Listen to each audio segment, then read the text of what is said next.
Alright, for your leg and feet exercise, we have something set up very similar to what we did with the arms, where we've got one leg and foot combination rigged up for you, and then you're going to duplicate that exact same rig on the other leg. Now these are going to track pretty much exactly with what we did in the lessons, with just a couple little minor differences. First off here we have the hipster guy's legs. We left the rig with the heel and toe roll that we did in the lesson, but on the left leg where we started the lesson with that very, very simple rig, we've actually stripped that down, and your job is to re-rig it like the right leg with the heel and toe roll. And just FYI, the anchor points are already set, except the heel anchor point is actually in the wrong place. It's still at the ankle, so you're going to need to snap that onto the toes anchor point in order to get that heel and toe roll to work.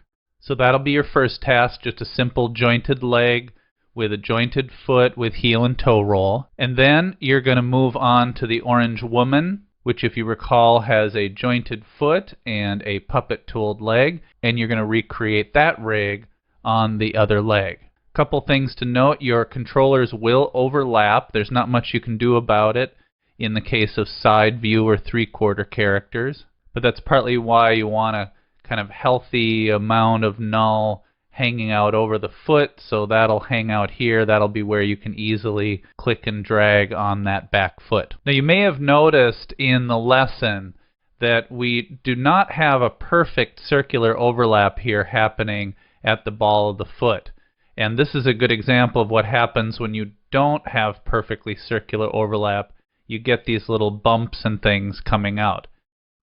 Now, in a way, it sort of works with the loose art style of the character, but quite frankly, if I was doing this for a job, I would probably clean that up either by going into the Photoshop file and fixing that overlap, or pre-composing the two parts and using mesh warping to fix it. If you encounter the same situation on the other foot, feel free to fix it, but that's optional. The important thing is to give you the practice on rigging up these different types of feet and legs. So you're starting totally from scratch on this leg. You'll have to create the puppet tool on the leg and then joint up the foot pieces. And remember, a squirt of starch at the circular overlap at the top and bottom of your puppet tooled leg will keep those circular overlaps in place when you stretch the leg. And since this is kind of a cartoony character, good idea to make sure that those are fixed.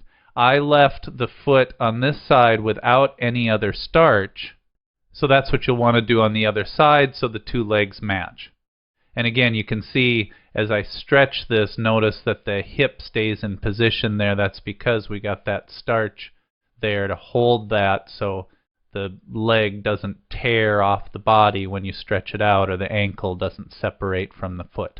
If you're going to do a lot of stretching with a puppet tool, you always want to make sure and at minimum starch around those circular overlaps.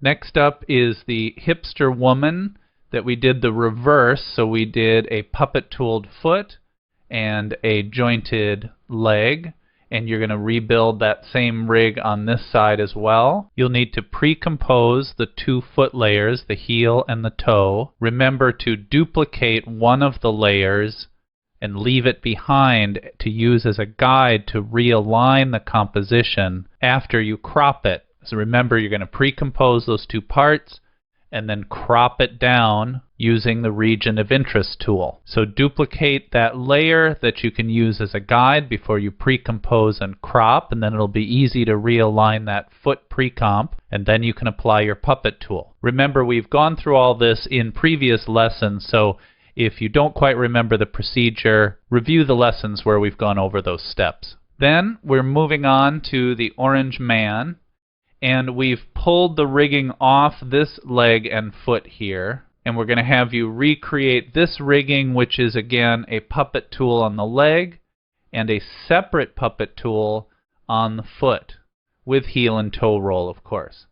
Now if you want to do the click and drag control for the heel and toe roll on this foot, and if you even want to re-rig it here, you're welcome to do that. To remove this heel and toe rigging, simply open the heel and toe rotation nulls, delete the expression code attached to the rotation value, delete these two controllers here, and then rebuild it as we did in the lesson with null objects, one layer IK for that click and drag control. And that's optional. It's up to you whether you want to do the click and drag or the angle controls for these legs here.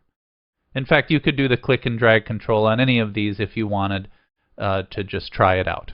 Then probably the most challenging is the superhero woman. Again, I never really got the most satisfactory starching in the foot here. See if you can do a little better. You've got a little bit of an advantage on this foot in that it's turned a little more to the side.